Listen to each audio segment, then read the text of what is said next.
할렐루야. 예수님 안에서 반드시 좋은 일이 있습니다. 한 권사님의 가정에 신방을 간 적이 있습니다. 집을 이사했으니 이사 감사비를 드려달라고 말씀하셨습니다. 신방을 가서 보니 자그마한 아파트였습니다. 방 하나에 거실과 화장실, 부엌 있는 아파트였죠.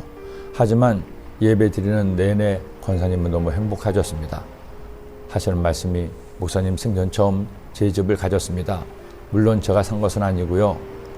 나라에서 영구 임대해줘서 제가 천국 갈 때까지 원하기만 하면 살 수 있다네요. 그동안 이사 다닌 것이 수십 번인데 이사 한 번 할 때마다 정말 힘들었습니다. 돈은 없죠. 늙은 내외 좋아하는 집주인도 없고요. 그런데 이처럼 번듯하고 새로워진 아파트에 살게 되었으니 정말 너무너무 하나님께 감사하네요. 이게 다 하나님의 은혜입니다. 작은 아파트, 그것도 임대 아파트에도 이처럼 감사하는 권사님을 보면서 저는 할 말이 없었습니다. 그 집에서 권사님과 남편 집사님이 천국 가실 때까지 아프지 않고 서로 위해주며 행복하게 사실 수 있도록 주님이 지켜달라고 축복해드렸습니다. 사람이 자신의 집을 가지게 되면 얼마나 좋습니까? 오랫동안 남의 집을 전전하다가 자기 집이라도 갖게 되면 비록 은혜 빚을 지고 산 집이라도 몇 날 며칠은 자다가도 웃을 겁니다. 그런데 천상천하에 처음으로 하나님의 성전이 지어졌습니다. 그러니 솔로몬 왕과 대제사장 모든 백성들이 얼마나 감개무량했을까요? 그러나 건물만 있다고 성전은 아니었습니다.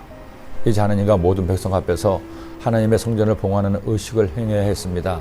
가장 먼저 성막 안에 있던 언약궤와 각종 거룩한 기구들을 새 성전으로 가져갑니다. 이 거룩한 운송을 함에 있어 먼저 하나님께 감사의 제사를 드리는 것은 기본이었죠. 야훼 궤와 회막과 성막 안에 모든 거룩한 기구들을 메고 올라가되 제사장과 레위 사람이 그것들을 메고 올라가매 솔로몬 왕과 그 앞에 모인 이스라엘 회중이 그와 함께 그 궤 앞에 있어 양과 소로 제사를 지냈으니 그 수가 많아 기록할 수도 없고 셀 수도 없었더라. 이렇게 성물을 이전한 솔로몬은 모든 백성을 대표해서 하나님께 성전 봉헌 기도를 드립니다. 주께서 전에 말씀하시기를 내 이름이 거기 있으리라 하신 곳 이 성전을 향하여 주의 눈이 주야로 보시오며 주의 종이 이곳을 향하여 비는 기도를 들으시옵소서. 주의 종과 주의 백성 이스라엘이 이곳을 향하여 기도할 때 주는 그 간구함을 들으실 때 주께서 계신 곳 하늘에서 들으시고 들으시사 사하여 주옵소서.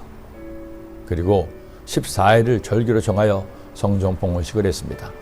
이처럼 하나님께 성전을 봉헌했을 때 하나님이 기뻐하신 것은 말할 것도 없습니다. 8째 날에 솔로몬이 백성을 돌려보내매 백성이 왕을 위하여 축복하고 자기 장막으로 돌아가는데 야훼께서 그의 종 다윗과 그의 백성 이스라엘에 베푸신 모든 은혜로 말미암아 기뻐하며 마음에 즐거워하였더라. 할렐루야. 하나님께서 우리에게 아름다운 교회를 주셨습니다. 하나님께 봉헌된 여의도 순복음 소화교회 성전입니다. 매일 주일이면 성도님들이 함께 모여 하나님을 예배하고 사랑을 고백합니다. 성도 간에 아름다운 교제를 나누고 주를 섬겨 충성하게 하시니 얼마나 감사한지요. 지난 7월 새벽 예배 때 전한 시편의 말씀이 있습니다. 하나님의 성전에서 성도가 할 일이 무엇인지에 관한 말씀이었습니다. 예수님을 나의 구주로 믿고 우리가 섬기는 교회의 머리 되심을 믿는 성도는 모두 한 마음으로 하나님의 성전에서 이런 일을 해야 합니다. 하나님을 예배해야 합니다. 하나님이 주시는 은혜를 받아야 합니다. 하나님이 원하시는 일을 해야 합니다. 즉 예배와 선교, 구제와 교제를 해야 합니다. 하나님의 성전에는 하나님의 눈과 귀가 항상 열려 있습니다. 이 성전에서 우리 이 일을 함께 하지 않겠습니까? 기도드립니다. 하나님 아버지 감사합니다.